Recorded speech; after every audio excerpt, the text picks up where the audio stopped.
اور تمام زمین پر ایک ہی زبان اور ایک ہی بولی تھی۔ اور ایسا ہوا کہ مشرق کی طرف سفر کرتے کرتے ان کو ملک سنار میں ایک میدان ملا، اور وہ وہاں بس گئے۔ اور انہوں نے آپس میں کہا، آؤ ہم اینٹیں بنائیں اور ان کو آگ میں خوب پکائیں۔ سو انہوں نے پتھر کی جگہ اینٹ سے اور چونے کی جگہ گارے سے کام لیا۔ پھر وہ کہنے لگے کہ آؤ ہم اپنے واسطے ایک شہر اور ایک برج جس کی چوٹی آسمان تک پہنچے بنائیں، اور یہاں اپنا نام کریں۔ ایسا نہ ہو کہ ہم تمام روئے زمین پر پراگندہ ہو جائیں۔ اور خداوند اس شہر اور برج کو جسے بنی آدم بنانے لگے دیکھنے کو اترا۔ اور خداوند نے کہا، دیکھو یہ لوگ سب ایک ہیں، اور ان سبوں کی ایک ہی زبان ہے۔ وہ جو یہ کرنے لگے ہیں تو اب کچھ بھی جس کا وہ ارادہ کریں ان سے باقی نہ چھوٹے گا۔ سو آؤ ہم وہاں جا کر ان کی زبان میں اختلاف ڈالیں تاکہ وہ ایک دوسرے کی بات سمجھ نہ سکیں۔ بس خداوند نے ان کو وہاں سے تمام روئے زمین میں پراگندہ کیا، سو وہ اس شہر کے بنانے سے باز آئے۔ اس لیے اس کا نام بابل ہوا، کیونکہ خداوند نے وہاں ساری زمین کی زبان میں اختلاف ڈالا، اور وہاں سے خداوند نے ان کو تمام روئے زمین پر پراگندہ کیا۔ سم کی نسل۔ یہ سم کا نسب نامہ ہے۔ سم 100 برس کا تھا جب اس سے طوفان کے 2 برس بعد ارفقسد پیدا ہوا، اور ارفقسد کی پیدائش کے بعد سم 500 برس جیتا رہا، اور اس سے بیٹے اور بیٹیاں پیدا ہوئیں۔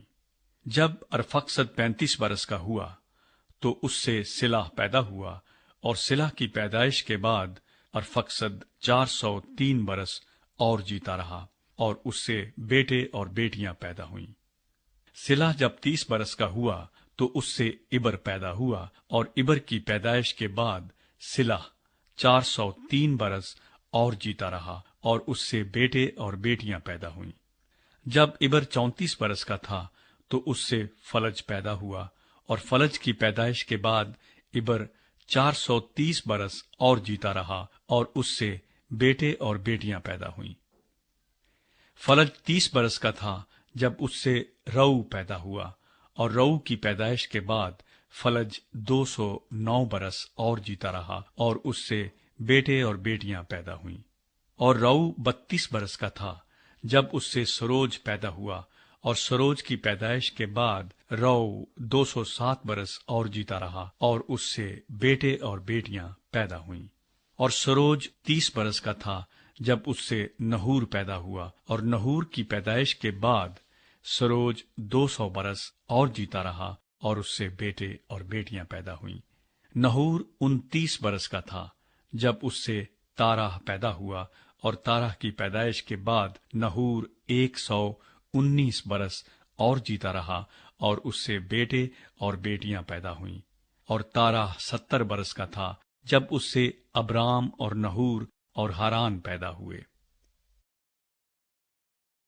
تارح کی نسل۔ اور یہ تارا کا نسب نامہ ہے۔ تارا سے ابرام اور نحور اور ہاران پیدا ہوئے، اور ہاران سے لوط پیدا ہوا، اور ہاران اپنے باپ تارا کے آگے اپنی ذات بوم یعنی کسدیوں کے اور میں مرا۔ اور ابرام اور نحور نے اپنا اپنا بیاہ کر لیا۔ ابرام کی بیوی کا نام ساری اور نحور کی بیوی کا نام ملکا تھا، جو ہاران کی بیٹی تھی۔ وہی ملکا کا باپ اور اسکا کا باپ تھا۔